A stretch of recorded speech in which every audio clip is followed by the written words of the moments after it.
Welcome back to another week of Art Life. This week's episode is Exhibition Week. Here I am in the gallery with all of my latest paintings for the public, and I'm really excited to share with you Liminal, the exhibition of sculpture and bronze that I've collaborated with a friend of mine, a local artist called Gus Farnes. And I just really am excited to talk to you a little bit about how I'm finding the gallery experience, decisions I made as a curator, and just bring you along with my thought processes as we progress into the week.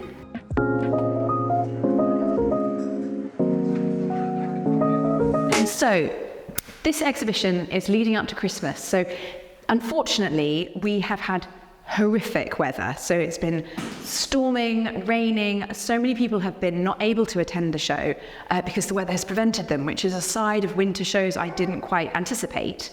But it has made the preparation I'd done for the show with the online portfolio, the online gallery experience, really important. So what I ended up doing was creating a QR code that people could scan online or as they were passing the gallery, so they could access a digital kind of catalogue of all my work, which I think adds a nice touch for anyone who maybe doesn't have the time or the accessibility to see the work. Additionally, I have my catalogues on the side here, so people as they walk in have been taking the catalogues so they can access all of the information and the contact information if they would like to purchase an artwork or just get to know a little bit more about my practice or the work of Gus. And there's a price list here. We haven't priced anything on the walls, we just have the name of the artwork with the material and the size of everything, so people don't get distracted by how things cost, so they can just walk around with a price list if they're interested in purchasing. It has also created a bit of engagement. People have been, oh, can I see a price list? Oh, is this your work? A few conversations have started just from people being able to approach me in the gallery, wanting more information about the work. So we have had a few sales, which always makes us feel a bit of excitement because people do want to buy your work and own it and have it for themselves. It's a big confidence boost. But again, normally I sell my work in the summer, so I haven't maybe sold as much as I thought I would. And I actually realised it doesn't matter so much as actually getting out of the studio, showing the public my new pieces, getting perspective on everything, being able to sit in the gallery quietly for hours at a time, just looking at the work, thinking about the work, thinking about where I want to take the paintings next, and also not putting so much pressure on myself to sell. If anything, it's just about developing relationships with a new audience, getting some insights into my own painting practice, and you never know what might spark from doing a show like this. It builds a momentum, which I think goes beyond how much money you make. If anything, its monetary value is irrelevant, because you can feel really proud when you do something like this, because it does take initiative to get out of your studio, put yourself in the public eye with all of your work on display for the world to see. It kind of is a bit nerve-wracking, so sharing it with you on Art Life makes me feel also like I'm bringing you along for the ride. So I think a useful episode today with the exhibition episode would to be telling you a little bit about my curatorial decisions with the show. So if you've got an exhibition, you must realise that your decisions to put paintings where they are has a big impact on how the show is perceived as a whole. Now, curatorial decisions, or to be a curator, is really just about allowing your artwork to have space to breathe, light to show it in the best possible way. Also think about how people will move around a show, how they'll engage with the work in a explorative way. You want to invite people to move through the exhibition like a journey. It doesn't need to have a start or an end. It just needs to allow curiosity and a feeling of oxygen. So I've kind of allowed a big piece to stand alone on a wall with lots of space to go to it and see it from perspective. But I'll talk you through some of the decisions of the works on the back wall where I haven't cluttered them. You never want a cluttered show. The more minimal, the better. Sometimes a small work can actually take a big wall because it allows the wall space to really hone in on a small work and give it gravitas. With the sculptures, we have 1, 2, 3, 4, 5. 1, 2, 5 plinths, and each of them have been placed so from every angle you can see painting behind a figure, so they have a bit of a relationship, and the sculpture and the painting don't compete, they just enhance each other, and people have naturally felt that the sculptures have developed more personality, or the paintings have had a different look to them because the sculptures have changed the relationship in the way we work with them. So the curatorial decisions we've made were really about each sculpture having a dialogue with the painting, allowing the different views you get as you look around a sculpture to sort of filter through with the painting behind it. It also added a certain sensitivity and softness to the harsh sculptures, and also I think Liminal, which is what the show is called, is about the space between. Gus's work very much is of the land, my work is very much of the sky, and I think our work meets in the middle. Again, it's really important not to overclutter an exhibition, so I just had 3 paintings on the back wall. Symmetry was really interesting, just having a big piece with 2 smaller works beside it. It felt like there was a harmony to it. When how you could look at the show, it was balanced, and you want to think about balance when you're putting a show together. So the eye has a certain restful, for this show particularly, which is all about serene painting, I wanted it to be restful for the viewer. Gus put some of his more experimental works here, but they worked with the same colours that I was working with in the painting. So there was a certain, again, connection between the sculpture and the painting, which I think works really well.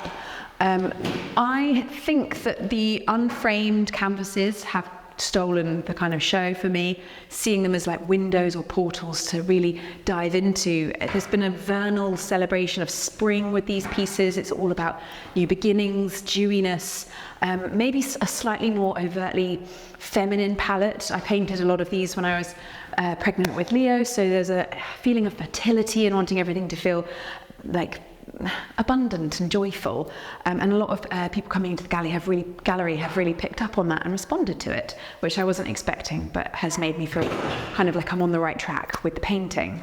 I have got framed works at the other end of the gallery. Sorry, we're trying to do this art life around this little Christmas elf, and he's not making it easy to talk to you guys, but that's all part of adapting to being an artist and a mum. Terrible audio for videos. So these 3 pieces are a triptych, and a triptych is 3 work of the same series. I think they work really well as oil on paper works framed by exhibition glass. It really elevates them. But also I've put them at this end of the gallery because they're slightly different to the painted works. It feels like they needed their own space to shine. Again, I've got 1 painting in the corner up there as well. It's one of my more newer experimental pieces. I just put it up there to see if anyone reacted to it, because shows like this are experiments to see what works and what doesn't. And I actually think that maybe the brighter colours haven't worked as well because it's winter. Everyone's naturally more drawn to the darker, more tempestuous colour palettes, darker, stormier paintings that I've been doing. They're not so interested in the summer works because it's maybe not as relevant to this time of year, which I even agree with.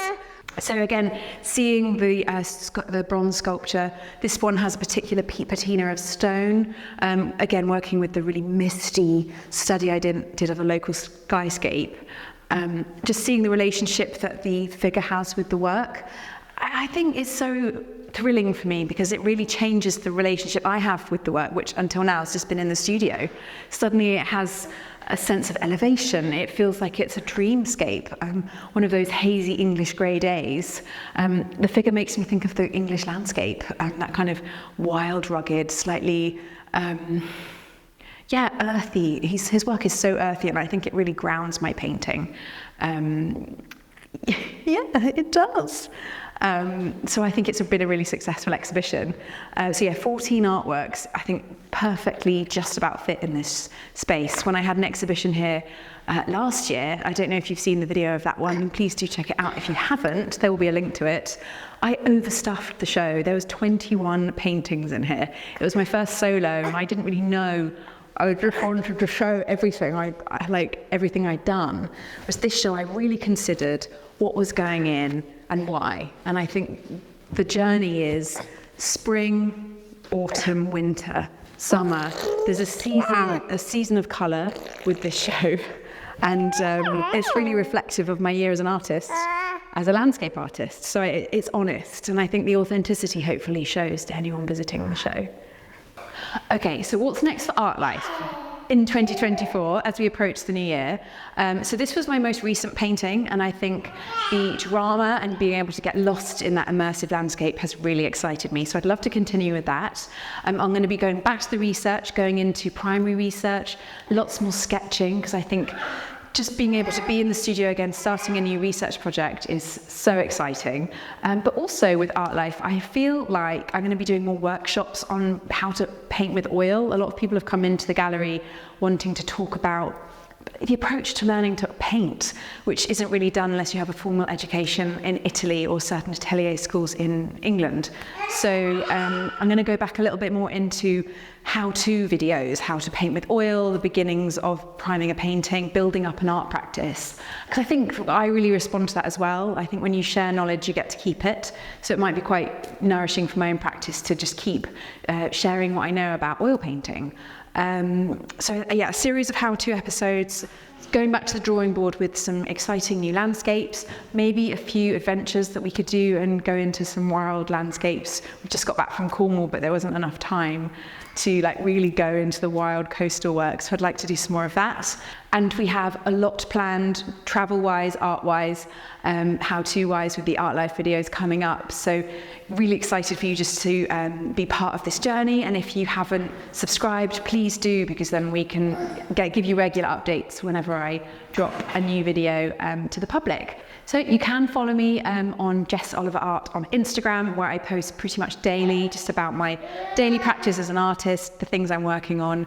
And also I'm going to be doing a series of episodes about how to apply for opportunities, where to look to see the notice board of what's on for artist residencies, bursaries that artists can get if they need a bit of help in their practice.